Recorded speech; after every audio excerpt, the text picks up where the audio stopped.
engages mostly in electoral strategies and electioneering and giving only limited attention to fighting for the public causes. India is in a constant state of election preparedness. Political parties are almost in a campaign mode, and that is not a good sign of healthy democracy.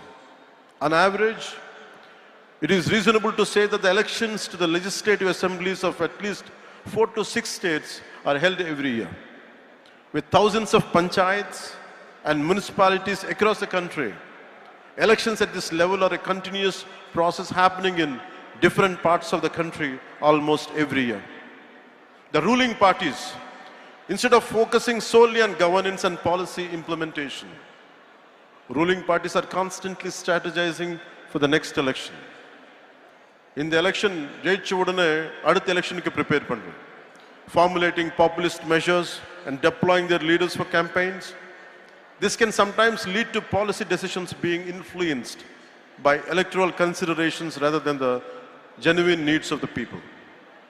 And the opposition's primary focus often becomes attacking the ruling party and preparing for the next election. Constructive criticism and collaboration on policy matters can take a back seat to political maneuvering and electioneering. And we are going for short-term gains for a long-term risk. And diversion of valuable government resources. Besides time and cost, election means for a huge administrative machinery and logistics, a large number of government employees, including civil servants, police personnel and teachers are involved in election duty, diverting from their regular duties, maintaining law and order, requires additional security forces, and including army. We have become the most expensive democracy in the world. 2024 Indian general elections have emerged as one of the most expensive exercises globally.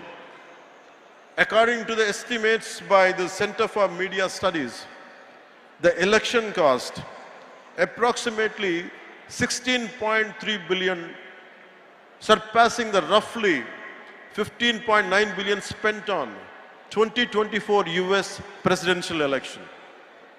Furthermore, we consider the cumulative cost of state assembly, municipal and panchayat elections. The financial burden on the Indian economy is substantial, diverting significant resources.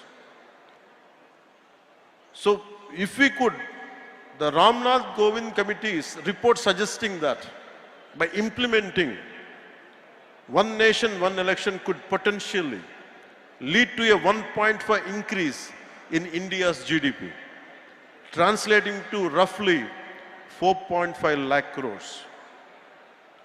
If GDP increases, there will be a change in every common man's life. This represents a significant opportunity. This amount could be utilized to create vital infrastructure, build highways, invest in healthcare, education, raise the standard of living for millions of our countrymen. This potential economic gain highlights the urgent need to revisit one nation, one election and reclaim the sources we have been losing for decades. Opposition சொல்லிட்டே இருப்பாங்க. This would challenge the regional parties' leadership. This would harm the federal structure. And I give a very right example for this. Where I come from, Andhra Pradesh, there is always simultaneous elections. In between, or 10 வருஷத்துல, but in between after that, from post-freedom to till to date, we have simultaneous elections apart from few 1 or 2 decades. Till recently, till the last elections, we had parliament and we had assembly. Nothing has changed. There were times national parties had lost, and it's more, the recognition is more for regional parties. There were times Congress had lost, TRS came in Telangana. There were times BJP had lost, and Telugu Desam or some other parties came. It's always, so there is no strength in this argument. It doesn't hold any water. And people also have become, if you look at Odisha elections in 2019 and 2024, if you look at the Odisha example, people opted for the regional party in Odisha, and they opted for parliament for center, for BJP. So we are questioning the people's integrity. We are questioning the people's smartness. It is people who decided to be here. It is not us. It is not political leaders. One nation, one election is the will of the people of this country. We, all the political leaders should be, who is opposing it, should be aware of it.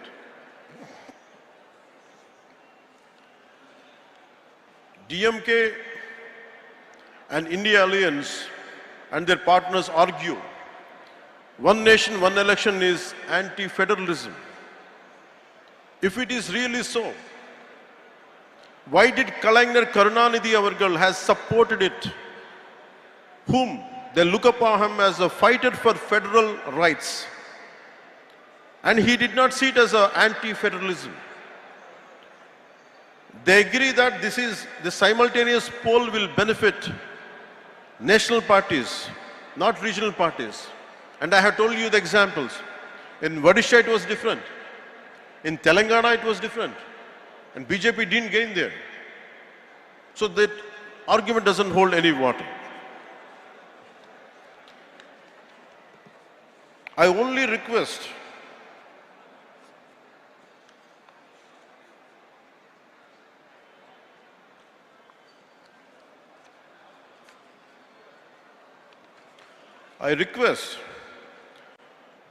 Honorable Chief Minister Thiru Stalin Avargale to revisit your resolution opposing one nation and one election.